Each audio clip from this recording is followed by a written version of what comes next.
गाजियाबाद, जहां से कभी रक्षा मंत्री जी भी सांसद रहे, 28 लाख संख्या।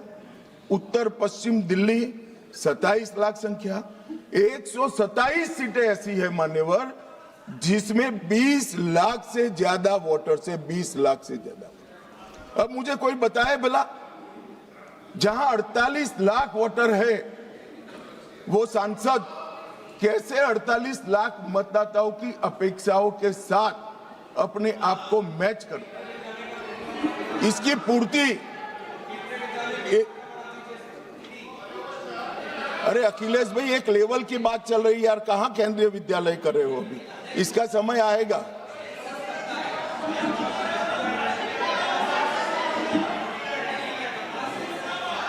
मान्यवर, इनकी बात कहने दो तो जरा स्तर मालूम पड़े। अध्यक्ष महोदय, जो आंकड़े बता रहे हैं माननीय मंत्री जी, हम केवल ये जानना चाहते हैं किस सेंसस के आधार पर ये जो आंकड़े बता रहे हैं, क्योंकि जो गाजियाबाद का आंकड़ा बताया जा रहा है वो बहुत कम बताया जा रहा है। आज की परिस्थिति में हो सकता है वो दुगना हो। मैं यही कह रहा हूं, ये पुराना है, मैं यही कह रहा हूं, अगर डिलिमिटेशन करने दोगे तो नया आ जाएगा और एक की जगह दो सीटें बन जाएगी। मान्यवर, उनको ये भी पता नहीं है कि वो अपने स्टैंड के पक्ष में आर्ग्यूमेंट दे रहे हैं या विपक्ष में दे रहे हैं। मान्यवर, 127 सीटें ऐसी है जहां 20 लाख से ज्यादा वोटर। अब इसमें एक व्यक्ति, एक मत और एक मूल्य, इस सिद्धांत का पूर्णतया उल्लंघन होता है। कहीं पर तो 45 लाख मतदाताओं के समूह को एक प्रतिनिधि मिला है और कहीं पर 6 लाख मतदाताओं के समूह को एक प्रतिनिधि मिला है। तो मत का मूल्य जो एक होना चाहिए वो नहीं हुआ है मान्यवर। और मैं विश्वास दिलाता हूं कि डिलिमिटेशन के लिए ये लोग सहयोग कर दे, हमें भरोसा करें और डिलिमिटेशन करने दे तो ये मूल्य एक समान हो जाए।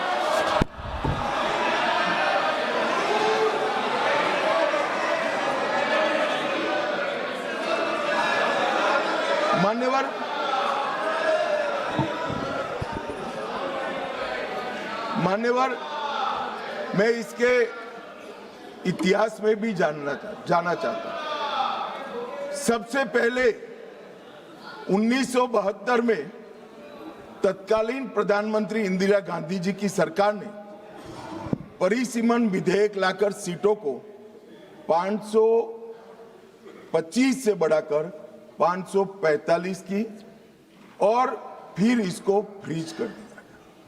76 में सत्ता बचाने के लिए इमरजेंसी के काल में 42वें संशोधन द्वारा परिसीमन पर रोक लगा दी।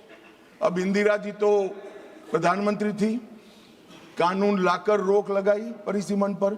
और ये देखिए साहब कितने शक्तिशाली है, विपक्ष में बैठकर परिसीमन पर रोक लगाना चाहते हैं। मगर उस वक्त भी कांग्रेस पार्टी ने ही परिसीमन से देश की जनता को वंचित रखा था और आज भी कांग्रेस पार्टी ही परिसीमन से वंचित रख रही है। मान्यवर, 2001 में 84वां संशोधन हुआ और 2026 तक सीटों की संख्या को फ्रीज कर दिया गया। तो ये जो कह रहे हैं कि नारी शक्ति वंदन अधिनियम में 2026 कहां से आया, तो वो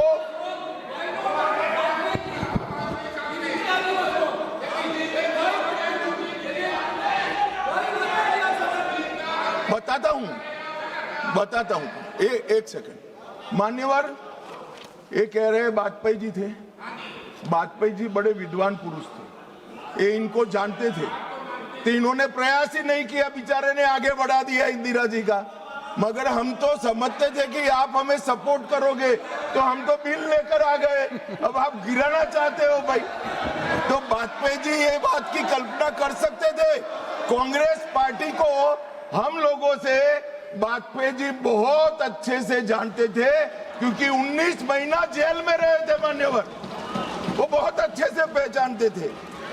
और 84वां संशोधन इसने 26 तक फ्रीज कर दिया और 50 वर्षों तक 1976 से लेकर 2026 तक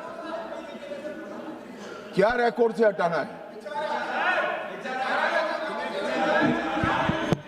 प्लीज अध्यक्ष जी, प्लीज, अरे बैठ जाओ मैं बता देता। तय करने दो, आप मत करें, प्लीज बैठिए। मैं इनकी इज्जत करते इसका सम्मान करता हूं माननीय अध्यक्ष जी। अभी से लेकर अंत तक अगर फ्लो के कारण कोई असंसदीय शब्द निकल जाता है तो आप स्वयं इसको हटा देना, इनको बोलने का मौका मत देना। मान्यवर, 50 वर्षों तक 1976 से लेकर 2026 तक देश की जनता को जनसंख्या के अनुपात में प्रतिनिधित्व नहीं मिला। 26 में ये सीमा समाप्त हुई।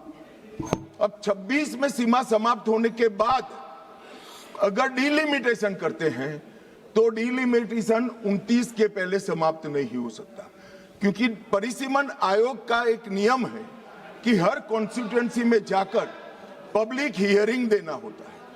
तो 543 कॉन्स्टिट्यूएंसी का पब्लिक हियरिंग 26 के मध्य से लेकर 29 तक हो नहीं सकता और 27 तक जनगणना के आंकड़े नहीं आ सकते। तो स्वाभाविक है अगर हम 29 का चुनाव नारी शक्ति वंदन अधिनियम के स्पिरिट के साथ कराना चाहते हैं, इस देश के 50% मतदाताओं को इस महान सदन में 33% आरक्षण देना चाहते हैं, तो अभी ही ये लाना पड़ेगा। ये जो पूछ रहे थे क्यों अभी आ रहा है, इसके लिए मैं पूरी बात समझा रहा हूं। वैसे मैं मानता हूं ये समझे हुए, मगर मान्यवर कहावत है ना, सोता है उसको जगा सकते हैं, जो जागता ही पड़ा हो उसको कोई उठा नहीं सकता।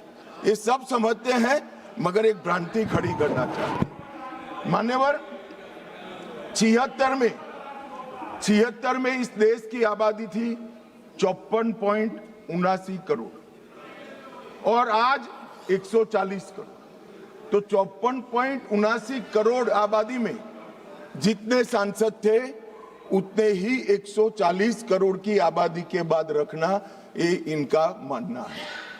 मान्यवर,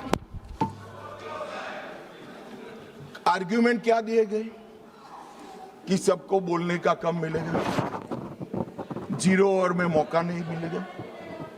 मान्यवर, सरकार का दायित्व है कि सदन के सदस्यों की संख्या बढ़ेगी तो सरकार सदन के दिनों की संख्या भी बढ़ाएगी। और मान्यवर, आप तो बड़े दयालु हो, रात को 12-12 बजे तक सबको 0 ओवर का मौका देते हैं। और एक तीसरा भी तरीका है साहब, तीसरा भी तरीका है कि अभी जो समय राहुल गांधी जी के अप्रोच के कारण जाया जाता है वो राहुल जी भी बंद कर दे तो अपने आप बोलने का सबको टाइम मिल जाएगा। ये विरोध कर स्थगन करा कर जो समय बेकार कर देते हैं वो अगर वो भी बंद कर दे तो कुछ सरकार बढ़ाएगी, कुछ राहुल जी बढ़ाएंगे और कुछ आप बढ़ा लोगे, तो समय की चिंता किसी को करने की जरूरत नहीं है। मान्यवर, परिसीमन आयोग वो एक प्रकार से संवैधानिक अधिकार है हर मतदाता को अपना प्रतिनिधित्व समान रूप से प्राप्त करने का, और 120% की वृद्धि होने के बाद ये कभी हो नहीं सकता कि एक समान हो। मैं तमिलनाडु का ही उदाहरण देना चाहता हूं। मान्यवर, तमिलनाडु में 39 सीटें हैं। अगर डीएमके का मानकर हम इसी 543 सीट में आरक्षण करते हैं तो 13 सीटें महिलाओं के लिए आरक्षित हो जाएगी और 26 सीटें ओपन रहेगी। अगर 2011 की जनगणना के आधार पर करते हैं तो तमिलनाडु की सीटें 6 कम हो जाएगी, परंतु हम वो नहीं कर रहे। हम 50% वृद्धि हर राज्य की कर रहे हैं, जिससे किसी का प्रोरेटा नहीं।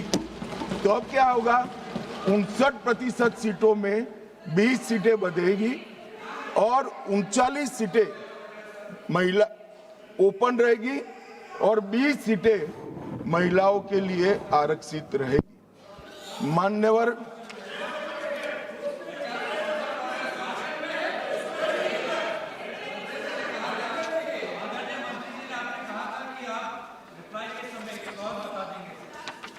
अभी कहां समाप्त हुआ है भाई?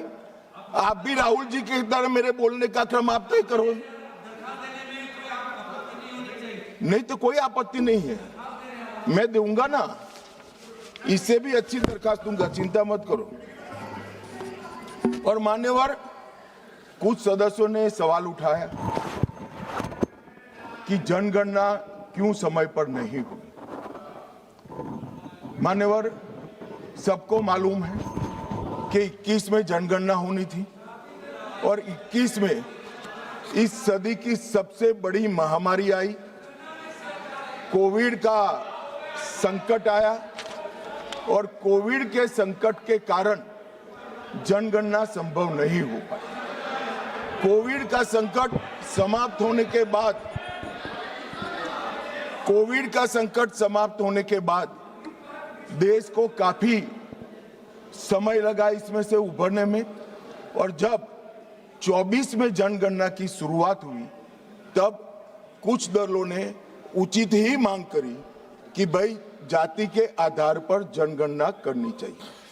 सरकार ने अनेक दलों के साथ चर्चा की, अनेक जाति समूहों के साथ चर्चा की, कई सारे सामाजिक ग्रुपों के साथ चर्चा की, कुछ सरकारों से भी चर्चा करी, राज्य सरकारों से, और बाद में निर्णय करा 25 में कि हम जाति जनगणना कराएंगे। मान्यवर, और ये निर्णय होने के बाद अब जो जनगणना हो रही है उसमें जब व्यक्तियों की गणना होगी तब जाति का कॉलम आने वाला है और जाति की गणना भी होगी, ये सुनिश्चित है।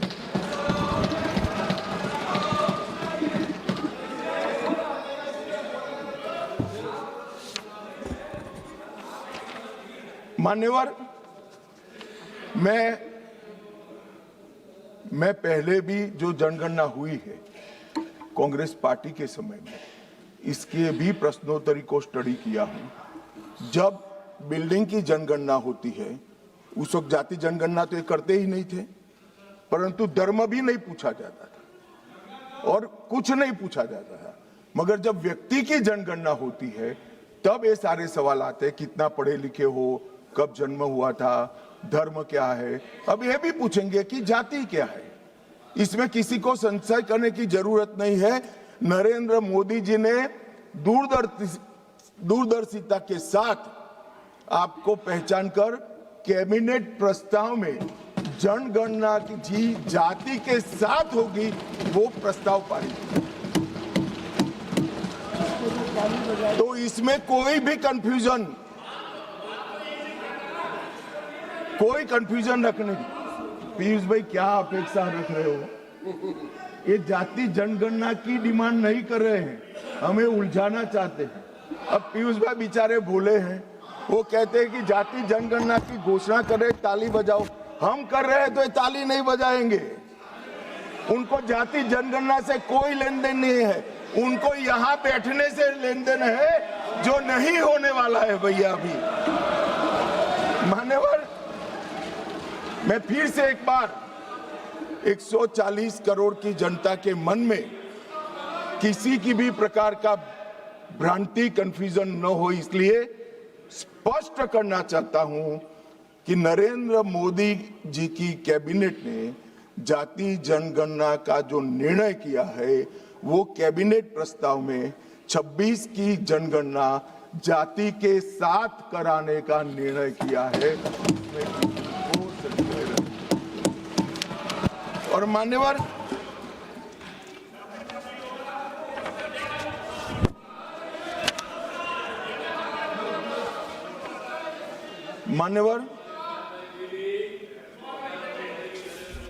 अब ये बिल जब से आया है तब से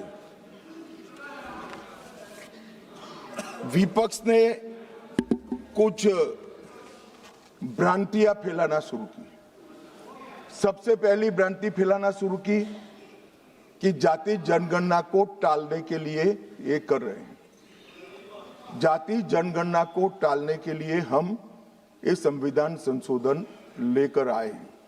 मैं इनको बताना चाहता हूं मान्यवर, 3 माह पहले जाति जनगणना का पूरा टाइम टेबल हम घोषित कर चुके हैं। टालने का सवाल ही नहीं है। जातिवार जनगणना की शुरुआत हो गई है। उसका पहला चरण जो है वो अभी चल रहा है। फिर आए कि दक्षिण को अन्याय हो जाएगा। कल मुझे थोड़ा भय लगा कि उत्तर बनाम दक्षिण का नैरेटिव एक रात के लिए भी दक्षिण के राज्यों में नहीं होना चाहिए। मैं फिर से स्पष्ट कर देता हूं, दक्षिण का राज्यों का इस सदन पर इतना ही अधिकार है जितना उत्तर के राज्यों का अधिकार है। अरे दक्षिण छोड़िए, छोटी सी यूटी लक्षद्वीप का भी इतना अधिकार है जितना उत्तर प्रदेश, गुजरात और बिहार का। ये देश को इस तरह के नैरेटिव से, उत्तर दक्षिण के नैरेटिव से टुकड़े टुकड़े नहीं करना चाहिए। ये इससे ऊपर उठना चाहिए। ये क्या कहना चाहते हैं कि ये सदन में जो व्यक्ति बैठता है वो ये सोचता है कि किस राज्य से मैं आ रहा हूं। मान्यवर, हम शपथ लेते हैं तो मन से लेते हैं। जो संविधान हाथ में लेकर शपथ लिए हैं वो उत्तर दक्षिण का भेद कराना चाहते हैं। हम नहीं होने देंगे। मान्यवर, जो भी सदस्य यहाँ शपथ लेता है वो भारत को अक्षुण्ण रखने की शपथ रहता है, पूरे भारत के कल्याण की शपथ लेता है। वो अपनी कॉन्स्टिट्यूएंसी, अपना राज्य, अपना धर्म, अपनी जाति की शपथ नहीं लेता है। और ये क्या नैरेटिव फैलाया, और ये मानते हैं कि ये नैरेटिव से हमारी पॉपुलैरिटी हो जाएगी, बाल सफेद हो जाएंगे या नहीं बैठ पाओगे। नहीं हो पाए। देश के अंदर विभाजन कर कर कोई सत्ता प्राप्त नहीं कर सकता।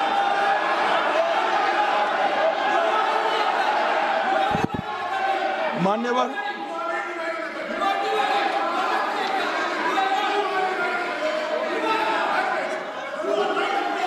बैठ जाओ।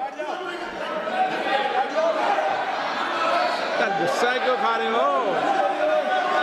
इतना गुस्सा मत खाओ प्लीज प्लीज। इतना सदन में, मारन जी, सदन में इतना गुस्सा नहीं करते हैं। शांत। मान्यवर,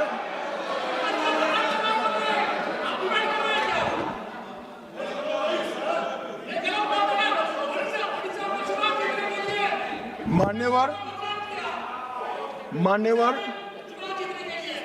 जोर से बोलने से बोलना है आपको। मैं बैठ जाता हूं, बोलो चलो। नहीं, उनको बोलने दीजिए ना प्लीज। नो नो,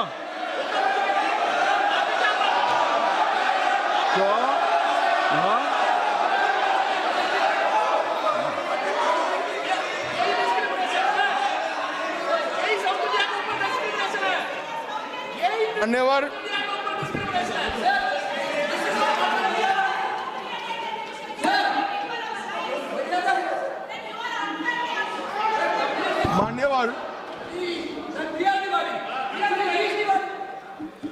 मान्यवर,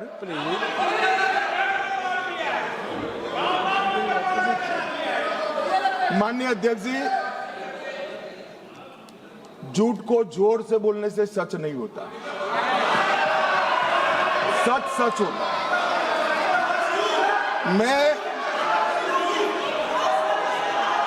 मैं बड़ी शांति से समझा रहा हूं कि ये परिसीमन आयोग और संवैधानिक सुधार के लिए ये नैरेटिव फैलाया जा रहा है। आज भी सभी लोग बोले हैं कि इससे दक्षिण के राज्यों का प्रतिनिधित्व की दृष्टि से नुकसान होगा। मैं ये बात कर रहा हूँ, वो हकीकत नहीं है। अब जब मैं हकीकत नहीं है कहता हूँ तो कल मैंने डिटेल बताया था, मगर फिर भी भाषण पढ़े जाते हैं फ्यूचर में। ये नैरेटिव तोड़ने के लिए जरूरी है कि मैं एक लाइन में समझाऊंगा। कर्नाटक, आंध्र प्रदेश, तेलंगाना, तमिलनाडु और केरला, 4-5 राज्यों का जो काल्पनिक एक दक्षिण उत्तर करा है, इसके 5 राज्य है, उसकी 543 सीटों में अभी स्ट्रेंथ है 129। अब ये 129 जो स्ट्रेंथ है 543 के प्रतिशत निकालते हैं तो 23.76% होती है। अब 50% वृद्धि कर जब ये 5 राज्यों की सीटों का हम आवंटन करते हैं तो 129 से बढ़कर 195 होती है। 129 के बढ़कर सीटें 195 होगी, जिसका 816 में प्रतिशत भार निकालते हैं तो 23.87 आएगा। तो पहले 23.76 था और अब थोड़ा सा बढ़कर 23.87 होगा। इसलिए मैं कह रहा हूं किसी का नुकसान नहीं। मान्यवर, कुछ सदस्यों ने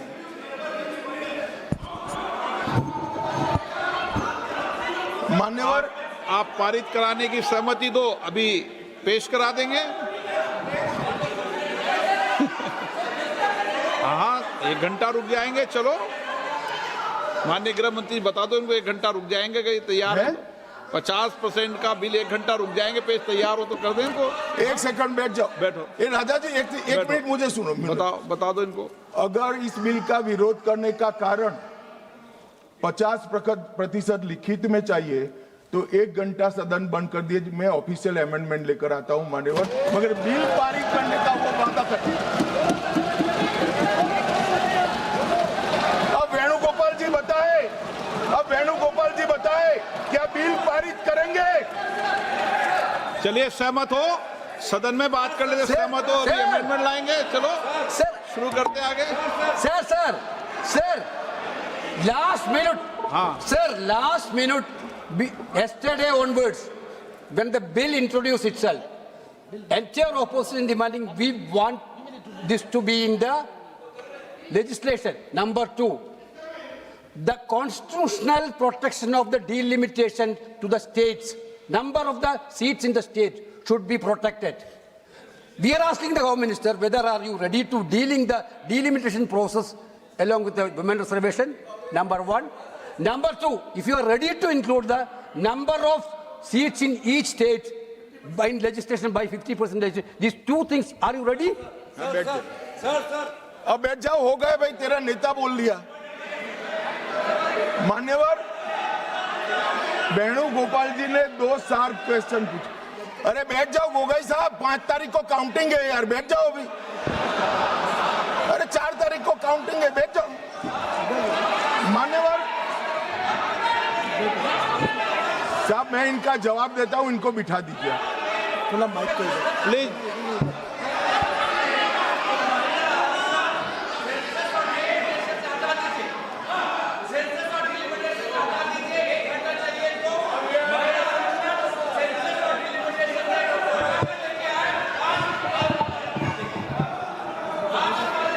अखिलेश जी से पूछ लेना।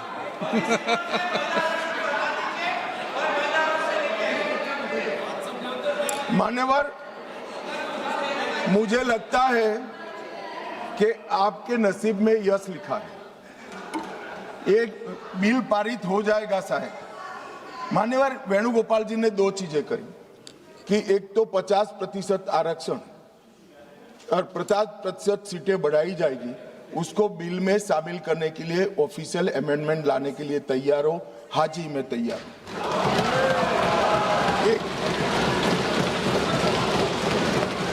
एक सेकंड, अब नहीं होता भाई, बैठ जाओ। दूसरा भी बताता हूं मान्यवर, 1 घंटा आप सदन स्थगित कर दीजिए। 1 घंटे में मैं मेरा ऑफिशियल अमेंडमेंट मेरे पास में तैयार है, जेरोक्स कराकर सभी सदस्यों को सर्कुलेट कर दूंगा, क्योंकि हमें 50% सीट बढ़ानी है, हमें कुछ छुपाना नहीं है, हमें कोई चोरी करनी नहीं है, तो हम कर देंगे। और दूसरा उन्होंने कहा कि डिलिमिटेशन 26 की जनगणना का, ये झांसे में मैं नहीं आऊंगा, क्योंकि ये इसके माध्यम से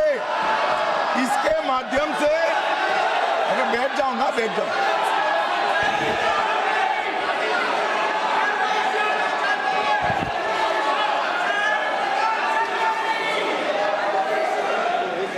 क्या कई बार है ना, सदन में भी फैसले हो जाते हैं, इसलिए सदन में फैसला कर लो।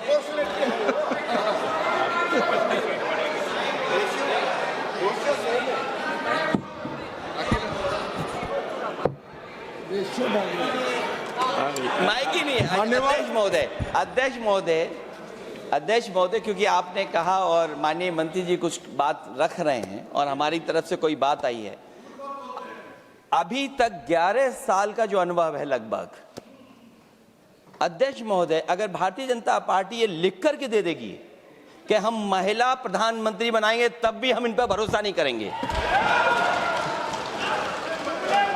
मान्यवर, इसलिए ऑफिशियल अमेंडमेंट मैं बाद में इसका जवाब देता हूं। मान्यवर, मैं इस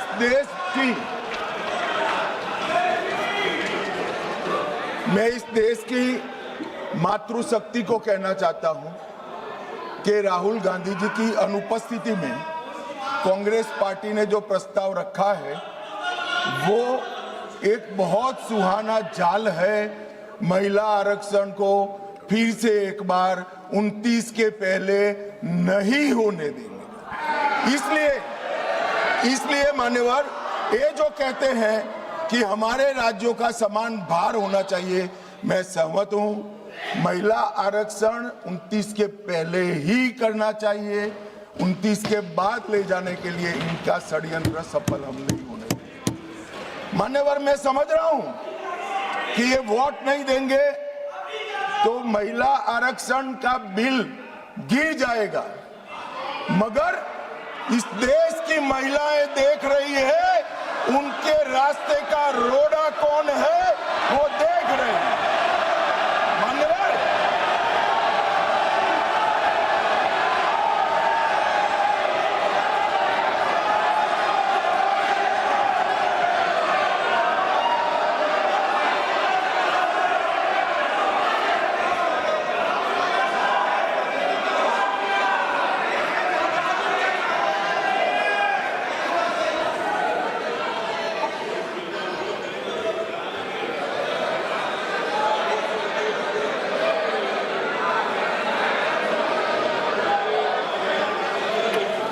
मान्यवर, यहां पर तो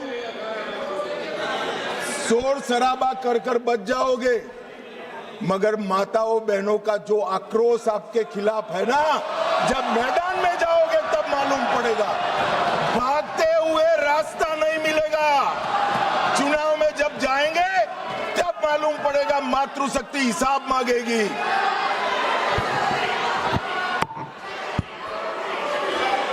मान्यवर,